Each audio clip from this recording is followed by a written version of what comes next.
This is the Haulin Assets podcast, where we show you how to start and run your own trucking company. Ever wanted to go out on your own? Follow Chris as he goes through the highs and lows of running on his own authority.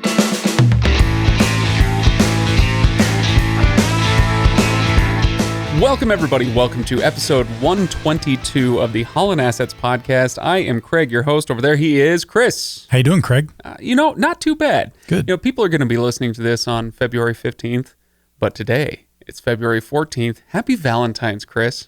And you know what? Is it Valentine's Day today? Well, did the giant red paper heart that I gave you not give it away?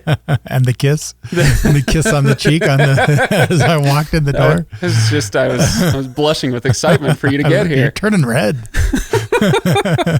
All right, so Chris, it's Valentine's Day, which means that people should definitely go to HaulinAssetsLLC.com. Yeah. Okay, fine. It's a non sequitur, but spread the love to us and give us a little bit of a review. How about that? Hey, there we go. That would be the best Valentine's Day present, is if you go onto whatever podcasting platform you listen to the podcast on, whether it's Stitcher or Spotify or Apple or Google Podcasts, or whatever it is, leave us a review. Tell us why you like the show. It's a good way that you can kind of give us a little love for all the content we provide for you. Absolutely. Yeah, it's for people who don't know how these things work. If a podcast has just started, okay, it's a first episode, and you're like, hey, give us some 5-star reviews, and they flood the zone, then you might make some of those lists like, hey, this is the hot new show out there. And then as time goes on, people think, well, you're not going to make any lists. You've been around for 3 years now. Who cares? But the thing is, or however long it's been, 3 years? And we're coming up on 4 years. Is that right? Gee, Christmas. Anyway, but the point being, even now in the life cycle of a podcast, if suddenly we have 20, 30, 50 reviews that come through simultaneously, and they're 5-star reviews, and people actually leave a note commenting on what they like, the algorithm, the great algorithm in the sky, Chris, takes notice, and you can still get bumped into people's Discover feeds and whatnot. So just by the simple act of people leaving a review, it actually does help out the show quite a bit. It's not entirely about my own ego. A little more about Chris's, I suppose. I need that. I need a little boost in the ego. That would be nice. So anyway, yeah, it'd be good. All right, Chris. What did I say? I already said HaulinAssetsLLC.com. There's MotorCarrierHQ.com. I mentioned those a lot. Maybe I'll mention them at the end again. But for now, let's get into the financials for January 2023. I want to give a little bit of a teaser. Oh, okay. And then I got a couple stories for the road. Okay. So first, obviously, this is a profit and loss episode, a financials episode. And we had one of our best months in quite a long time, but I was a little bit disappointed. And of course you were. Did somebody not round the cents correctly on the P&L, Chris? It was a little bit more than that. Oh, okay. But overall, it was a good month, but it would have been an even better month if it wasn't for the freaking weather in Wyoming. I-80 this year has been a mess. It's got shut down more than I can remember. Yeah.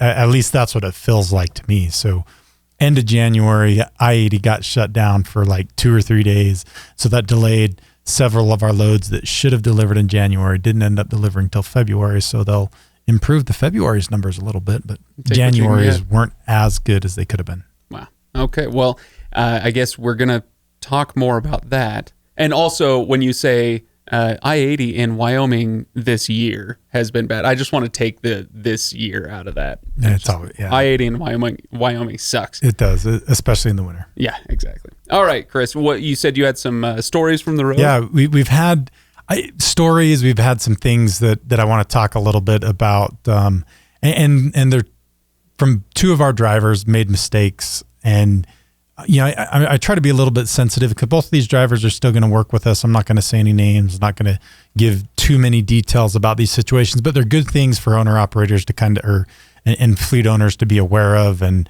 whatnot.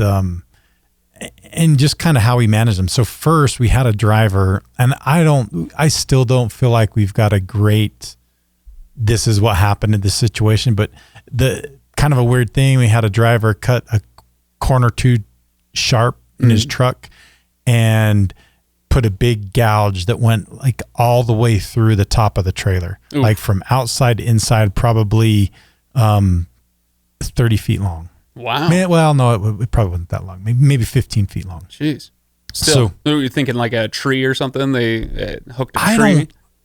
It just recently happened, so we haven't got the full story. We haven't really been able to kind of sit down with the driver and talk it through yet exactly what happened. But that happened. It's not good. But the good silver lining on this is it didn't cost nearly as much to get repaired as I thought it was going to. Yeah.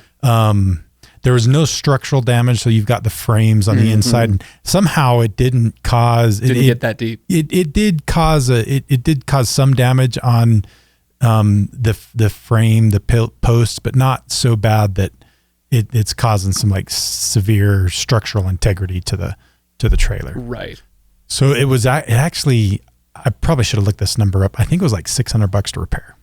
Okay. Yeah. Which, I mean, that's not nothing. That's not $600 nothing, that cuts into your profit and loss. We've had much bigger repairs than that. That's true. I mean, you blow it, you run over something on a tire But what is it about this story? You say this is valuable for people to hear about, but I mean, accidents happen all the time. But there's two lessons. One, with the driver, I don't think we've gotten, he kind of delayed in letting us know what happened. And it's an embarrassing situation. We all make mistakes, but the way that we look at this is we all make mistakes, right? There's things that happen. And one of the lessons that, and this is good for anybody in life, whether it's this kind of a situation or another, bad news gets better with age. So waiting to tell us about it or something like that is usually, in fact, always not the right answer. When something bad happens like that, just talk about it. Communicate it, let people know, because invariably, if you just hold that information, don't tell it, or try to tweak what really happened, it's never going to make for a good situation. And something like that, like damage like that, significant to a trailer, it's not like we're not going to find out about it sometime. I was just going to say it's a 15-foot gouge. Yeah. It's coming up. You're not going to hide it. Rip the Band-Aid off and let us know. And that's, I mean, in the 4 years we've been doing Haulin Assets and the 3 years that we've had drivers, I mean, this isn't the first situation that this has happened. And one thing that we probably need to do a little bit better job with emphasizing with our drivers is bad news, like just communicate it to us. Like we're not the kind of person that rips your head off. And I know a lot of the times drivers are reluctant to do that because they've had bad experiences with other employers who have gone off the handle and berated them and been mean. We don't operate that way. So if you're an employee, the lesson is shoot straight and don't wait. If you're an employer, the lesson might be, look, mistakes happen. Don't rip their head off. Wait for a pattern to emerge. Yeah. And if there's a pattern, maybe there's something there. And that's the big picture. Like when an incident like this happens, you need to look at the big picture. You're looking at an expense that happened. It's not something that's pretty. It's not something that you want to have to deal with. There's some issues with it. But in the grander scheme of things, is the $500 or even $1,000 or a couple $1,000 repair worth letting that driver go? In a lot of situations, no, because I mean, it costs in downtime, hiring expense, taking your time away from better spent activities to hire. In most situations, something that's small like that is not worth letting somebody go over because there's additional costs by doing that. And so as an owner of a business, you've got to look at that bigger picture and decide, hey, what's the right route to go here? And there are situations that are egregious enough that you do need to let somebody go when they commit an error. And in my situation, the pattern is one reason to do that if it becomes a pattern.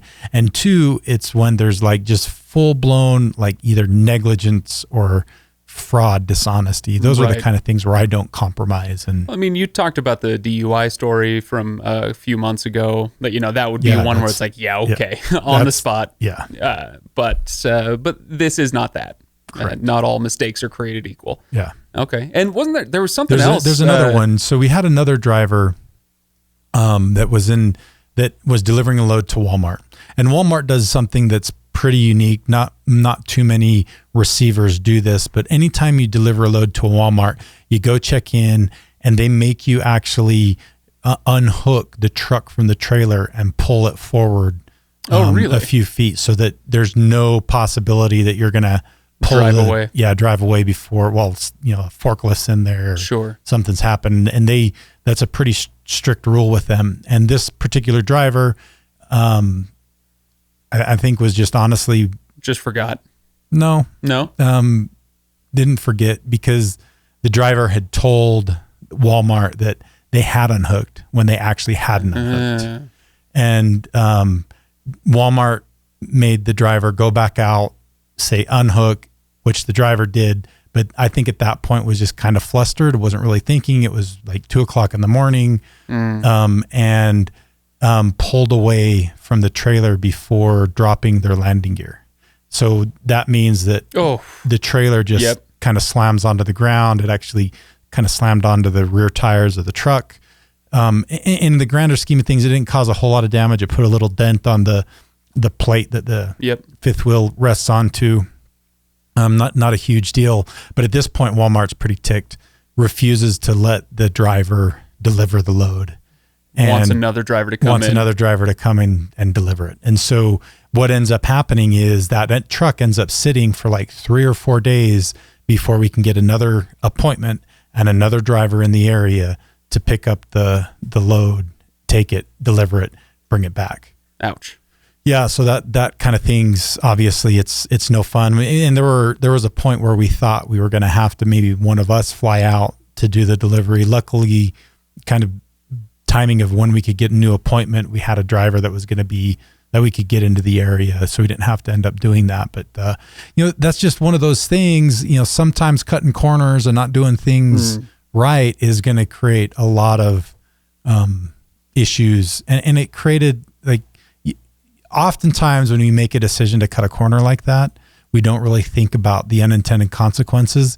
But it took both Nate and I, we ended up having to spend quite a bit of time trying to resolve this issue and figure out how. It just took a lot of time. Plus rerouting another driver. Yeah, all that. You can think of kind of the second and third order effects of that decision.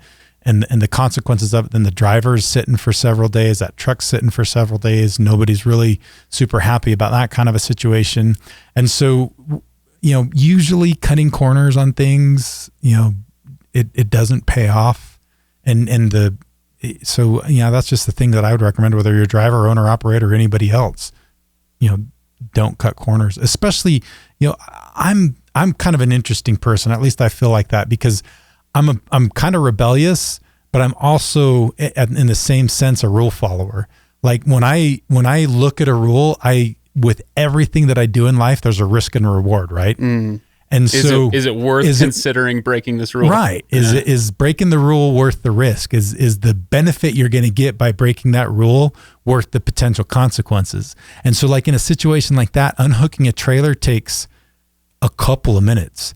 And one of the nice things about 2:00 in the morning unhooking a trailer, you go back to sleep, and in a Walmart, you're probably going to be there for 4 hours, and you don't have to feel the forklift driving on and off of the trailer, waking you up, bouncing everything around. And so there's some benefits to that too. So it's just risk and reward. Like, I'll break a rule if the calculation is correct. If the calculation is correct, yeah. So, Chris, is this my opportunity to bring a Lord of the Rings quote into this podcast? Yes, please do. In the Fellowship of the Ring, Tolkien writes, "Shortcuts make for long delays." There you go. That's a perfect situation where that's exactly what happened. Put that on your quote board, Chris. I like it. All right, now your two worlds coming together. That's right. I've sufficiently nerded out for today, so okay, we can get back to numbers and spreadsheets and profit and loss, whatever. The other kind of nerds. Exactly. We can do your style of nerdery now. Okay, so you said in your intro that this month was good. It's certainly compared to the last few months, but that you were disappointed. This makes all of the rest of us terrified of you, of course, and that's fine. But why don't you tell me why? So just kind of when I had an expectation, especially getting close to the end of January. I'm like, this is going to be a really good month for us. So we've had every last one of our trucks running. We've had more trucks than we've ever had running on the road. It's going to be a good thing. And then Wyoming shut down. And so when I pulled the P&L and kind of saw the profit number, it's good. It's better than it has been. But I was actually expecting it to be about 10 or 20 grand more than it ended up being. Okay. So, and if it wasn't for Wyoming, I am guessing and estimating that it would have been closer to that 20 grand more than it actually was. Yeah.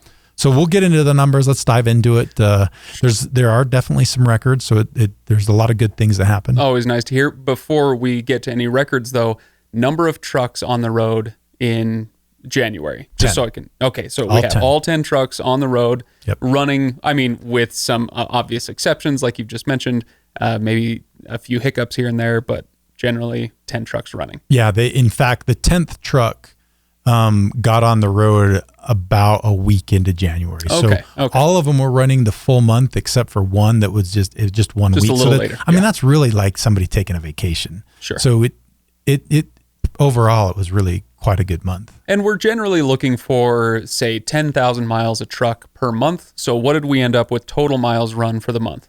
Better than that, 101,915. Okay.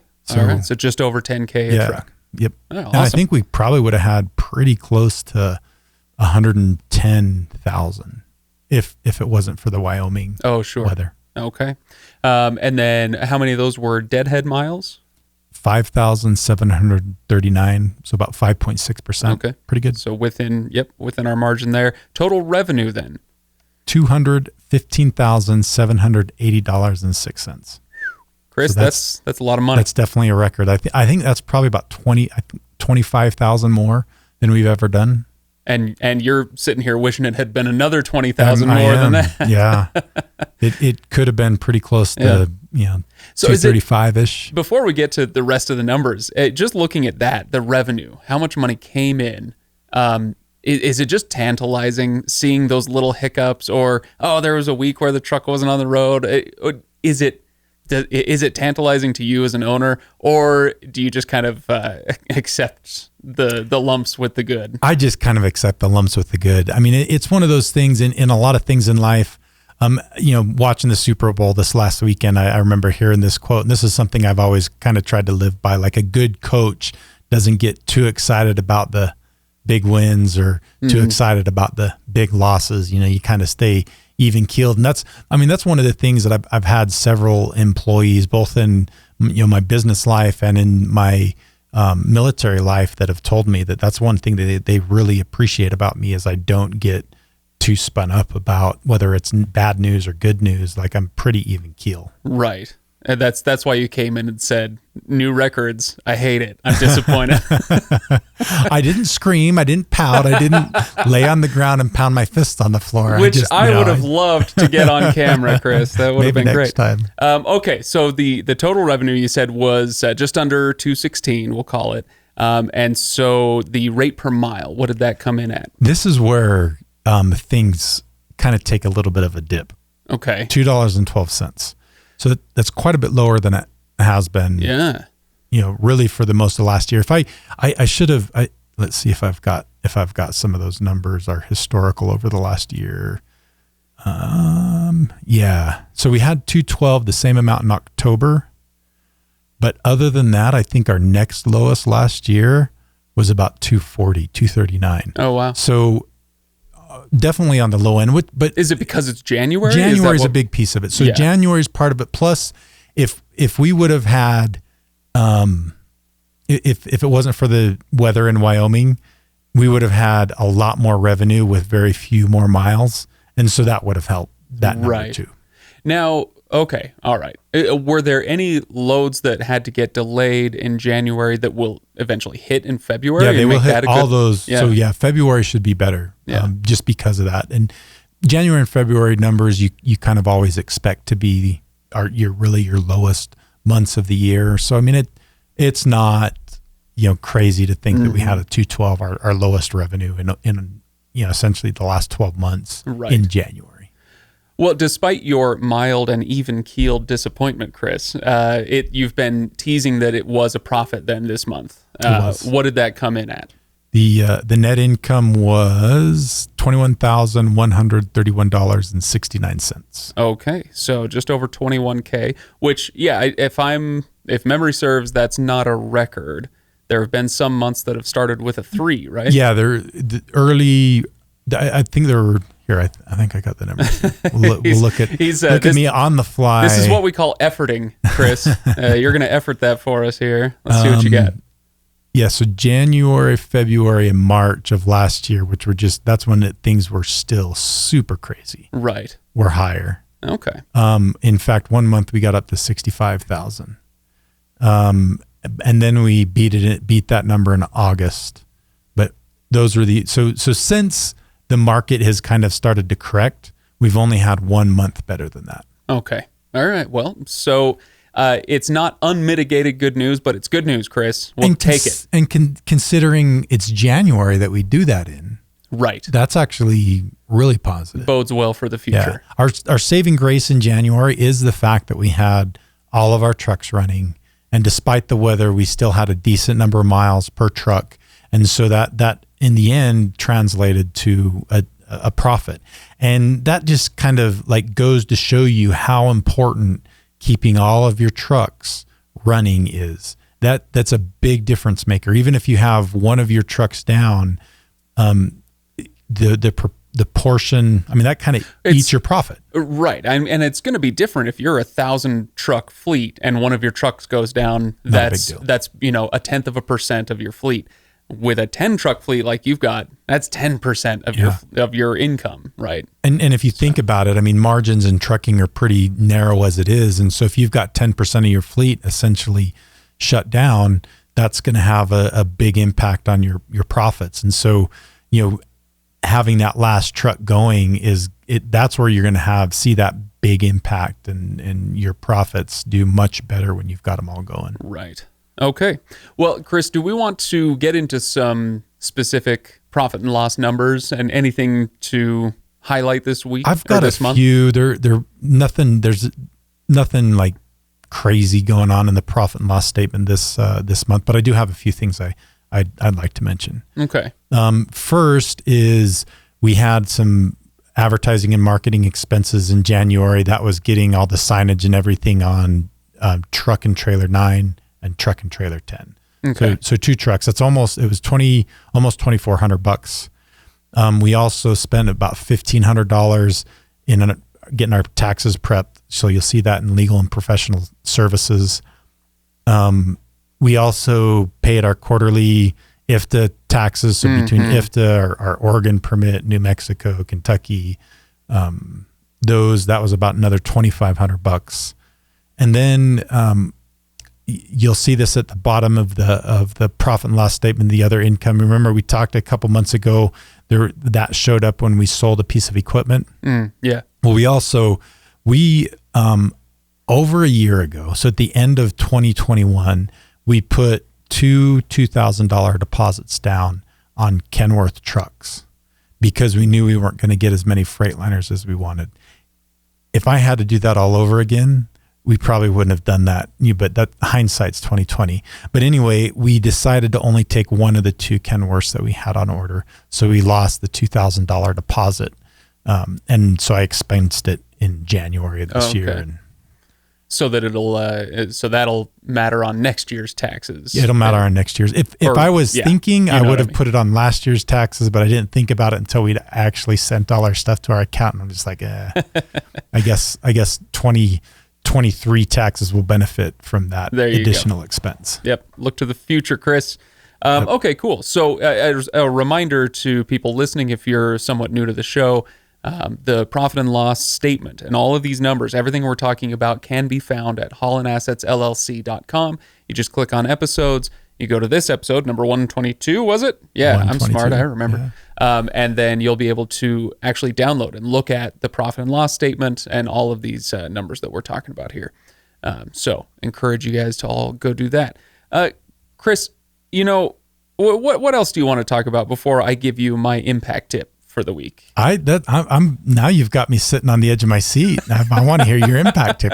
That's it. I'm done. Lips sealed. Tell me your impact tip. It's I noticed what you sent the notes over, and hey, here are the numbers we're going to be talking about, and I look down at the bottom. I always look for the impact tip because I want to know what we're going to get to, and there wasn't one, which happens. We don't always have an impact tip, but as you were talking today, I was putting myself in the position. I was trying to think of myself in the position both of the employee drivers and of you, the employee or employer, and Nate, who's kind of helping run the show.